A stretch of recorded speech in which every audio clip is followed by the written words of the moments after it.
Alrighty, folks, say what's up to the crew. This guy, I don't know if anybody ever got koi, but you can see how large they are and to similar size. Now, unintentionally, the black one is smaller than the rest, but I see some gold undertones underneath the black koi. So I see underneath him he's kind of gold. And let me see if we can put some light. Well, I got too much stuff on top, but underneath him is black and he's kind of gold. But long story short, not unintentionally, all right, the black one has to, don't get small koi and mix them together with the big koi, because he has to fight to really eat something. And I feel like I have to hand feed him, and I know when he eats and I know when he doesn't eat, because I watch him. And when he does, because these guys are like, koi don't have like teeth, so they're the most like, they poop a lot, so they're running, whatever they eat is running right through them. That's why you should never overfeed fish in general, and or koi, especially koi goldfish, because they are very, like, it goes right through them. But this guy right here is a monster, and I like the shape of the koi. And also I use the koi water, being that they're so loose with the excrement. I use the water to feed my plants, because I give my koi a premium food. Let me show you.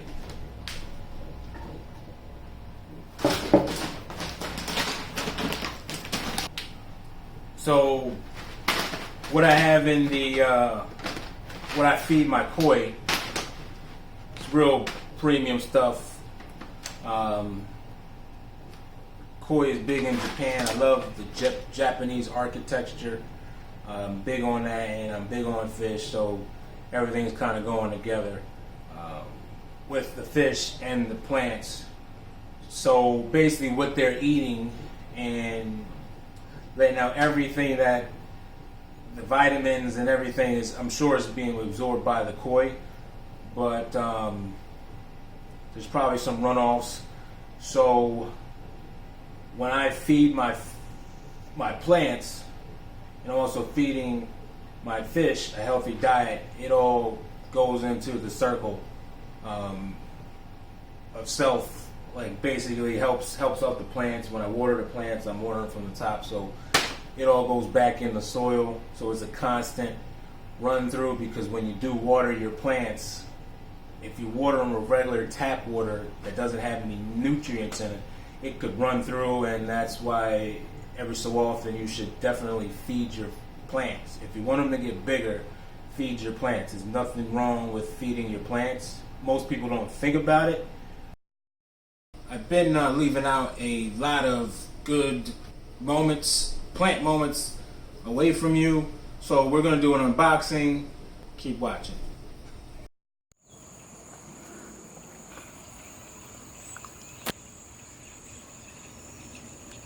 Facebook product from a Facebook seller.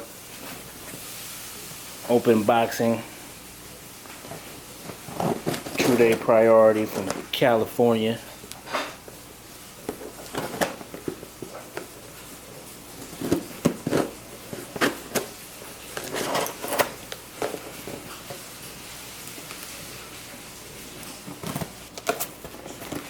Package pretty good.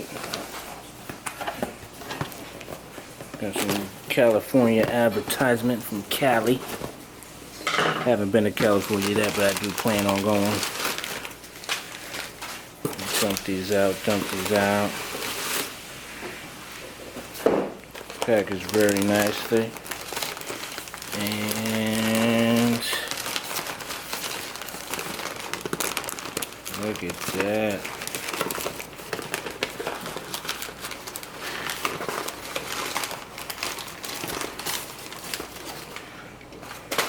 So we got a Hoya. Hoya. Look at that beautiful thing right there. We gotta plan on getting a pot for it. Looks pretty good, guys, man. Looks pretty good. Looks pretty good. I actually got this for 25 bucks. Hoya's pretty much rare in this area, but it's popping up on Facebook, so I decided to take a leap and grab it. So Hoyas, I don't have a lot of Hoyas in my collection, but a little bit about the Hoya is the new plant that I got off of Facebook. Basically is a Hoya abovado.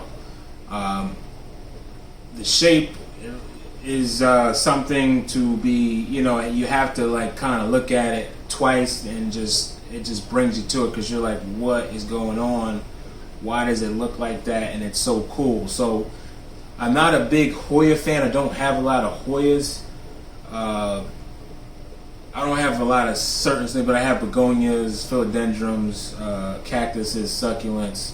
But I don't have a lot of Hoyas, and also have some new ripsalises. But I haven't. I had one Hoya that really lasted me a long time, but I wasn't doing videos, and this was when I kind of was starting the bug to get more plants.